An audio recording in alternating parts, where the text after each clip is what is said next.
Last year's World Rally champion Colin McRae has had a mixed year. Despite 2 victories, Tommy Mäkinen took this year's title with 5 wins, while Ford had tasted victory just the once. The FIA World Rally Championship visits some pretty exotic locations, yet the 9th and final round, the Rally Catalunya in northern Spain, was based in a town familiar to thousands of British holidaymakers, Lloret de Mar. The 18 all-tarmac stages would decide the manufacturers' championship, which was still up for grabs. Huge crowds lined the mountain roads, and nearly all of them were there to cheer on one man, Carlos Sainz. The local hero won here last year and was favourite to repeat that victory in 1996. However, after McRae's 3 accidents this year and Tommy Mäkinen's spectacular retirement in San Remo last month, in Catalunya it would be Sainz's turn.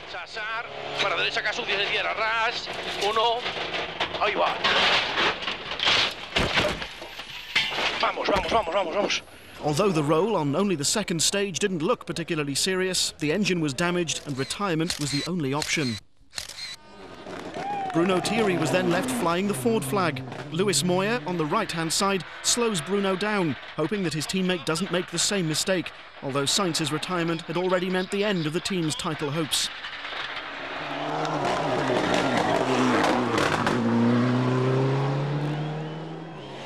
The new drivers' champion, Tommy Mäkinen, also had a scare on the same bend, although unlike Sainz, luck was obviously on his side.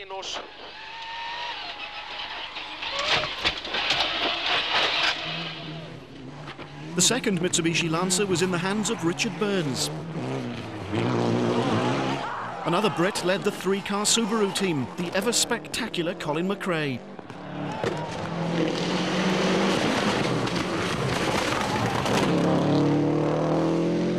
This time, though, for a change, it was Kenneth Eriksson who was the most spectacular. On one occasion, he was lucky to get away unscathed after a close encounter with a barrier.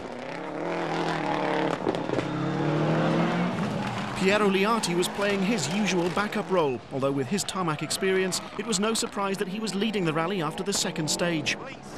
In Italy, the star of the final day had been Belgium's Freddy Loix. He snatched 4th place from Eriksson on the very last stage a month ago and began this rally in pretty much the same way. With Sainz out, Oriol Gomez was now the leading Spaniard in 5th place in his Renault Megane. The Formula 2 World Championship was led by Seat. Their 3-car team was almost reduced to 2 when Jesus Puras tried a little too hard. Catalunya also saw the world's press getting their first glimpse at 2 of next year's cars. All the glitz and razzmatazz Subaru could muster heralded the launch of their World Rally car, a 2-door evolution of the Impreza.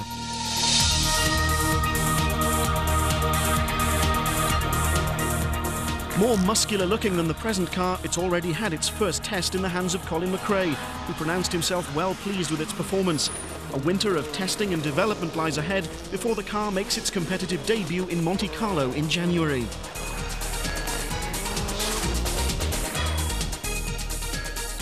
More down-to-earth was the launch of Ford's new Escort. All the sideshows couldn't detract from the unveiling of this World Rally car, just as aggressive looking as the Impreza, although Ford admit that their test program isn't quite as advanced as Subaru's. This car, though, will also compete for the first time in Monaco. But we still had one event left this year. At the start of day 2, Liati's priorities were simple: extend his lead. Second-placed Bruno Thierry began leg 2 badly. A poor tyre choice immediately dropped him a place on the very first stage of the day.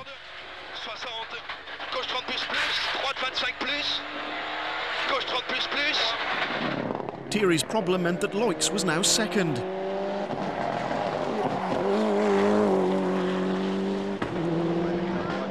McRae was having a superb day, with the Subaru team's tyres seemingly coping better with the conditions than those of Ford and Mitsubishi. It was the same time as Piero, but everyone else was a bit slower. The Pirellis were obviously working a lot better on the harder stages. Obviously it's a combination of everything. It's the driver, a lot to do with the car, and obviously the tyres, so everything else has to be in balance. It's a game of chess. Sometimes you get it right, sometimes you don't. The tyre choice that was made in conjunction with our tyre experts wasn't good enough. And the tyres just wore away, they lost grip, and that's the result is we lost 20 seconds to Piero. Oriol Gomez began the day well, although problems weren't too far away. he dropped to 9th when this puncture cost him around 45 seconds on stage 8.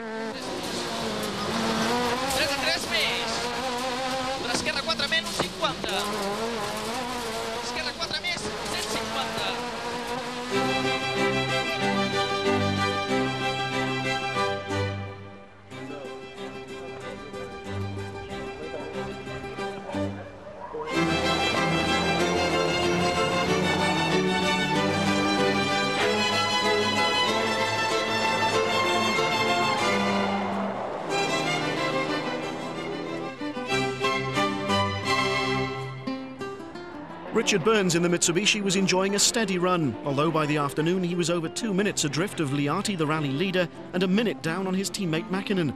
Transmission problems right at the end of the day dropped him out of the top 10. More tyre troubles, this time for Loix, dropped him to 4th, but at the end of the day it was still Liati's Subaru which led, this time from his teammate McRae.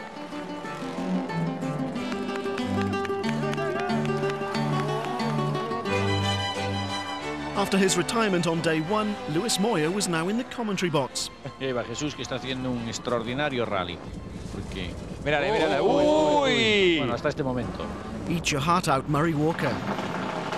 The third and final day consisted of just 5 stages. With only 3 seconds splitting the Subarus, Liati and co-driver Fabrizio Pons launched themselves into the first of those stages.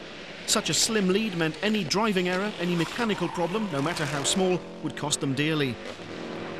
2 minutes later, the ever-cool McRae, partnered for the last time by Derek Ringer, left the start line to begin their challenge for the lead. Identical cars on identical road surfaces. Unlike gravel, tarmac neither favours nor penalises the crew running first on the road. Stage 14, though, merely added to the drama. Both set exactly the same time. Behind them, 4th-placed Freddie Loix was the first to have problems. I don't know. Now the last stage, the last 5-7 Ks, the car was still running on 3 cylinders. I don't know exactly the problem, but we lose a lot of time. Like Loix, Bruno Thierry would have a troubled day. Perhaps the unluckiest driver in the World Championship, Thierry had once again hit problems. At the end of stage 17, his radio message to the team tells the story. Yes, we have a big problem with the clutch. We are clear of the stage, but we have a big problem with the clutch. His mechanics were able to cure the fault at the next service halt, so Bruno was able to finish 3rd and claim his 2nd podium finish in as many rallies. The cruel, twisting tarmac would claim one more victim before the day was out, however. On the very last stage of the rally, it was Richard Burns in the Mitsubishi who would become the latest in a fairly long and prestigious list of spectacular retirements. 50. Okay, right long to easy right. 70, flat left over 120, damp maybe, to right max and left 100, slow flat right in sand, to flat left 60. Jesus.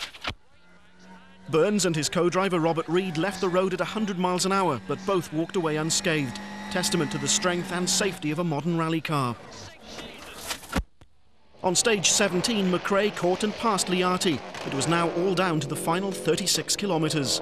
The last stage is quite difficult. It was very long, quite bumpy and slippy, so we'll wait and see, but it's better to be 5 in front than 5 behind.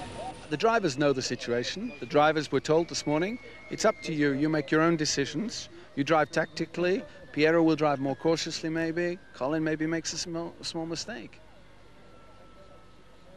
But you can't take it away from them. Piero wants to win his first World Championship rally. Colin wants to be runner-up in the World Drivers' title. Who am I to stop that?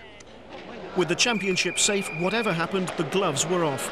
This was now the classic and simplest of all sporting contests, man against man. Everything else was equal. The cars were the same, the tyres were the same, the conditions were the same. The only difference was the drivers. Liati set off first, needing to take a second off McRae every 6 kilometres. Destra 3 e sinistra 4 più. Liati reached the end of stage 18 and all eyes were on the clock. 22:56. My time, I don't know. It's very slippery, it's the humid. I don't know. McRae's been described as a bit of an animal often enough, but like a wild animal, he's at his most dangerous when he's cornered. Give him a fight like this one and he rises to the challenge. His commitment was obvious and total.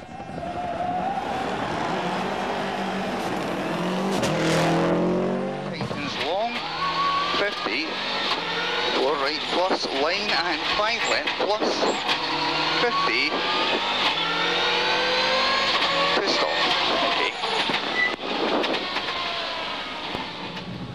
The clock stopped at 22:54, 2 seconds quicker than Liati, giving McRae victory by a total of 7 seconds.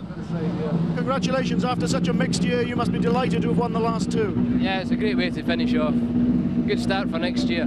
David, yes, to say you must be pleased would be an understatement. Well, yes, you know, but to be part of such a drama as this is what all World Championship rallying should be about. Right to the wire, decided over a handful of seconds on the last stage. And I think it's proved the competitiveness of the series as it is today. It can only get better next year.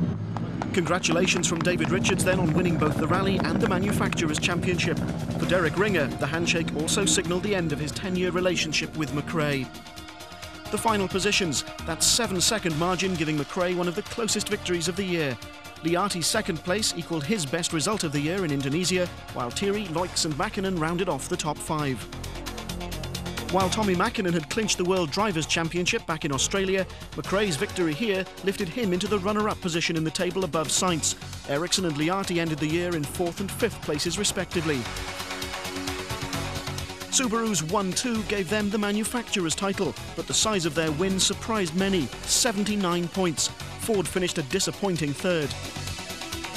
The three faces of this year's World Rally Championship. Delight for Mäkinen, the new drivers' champion. Despair for Sainz, retiring on his home event. And relief for McRae, 2 victories to round off a difficult year. The Rally Deutschland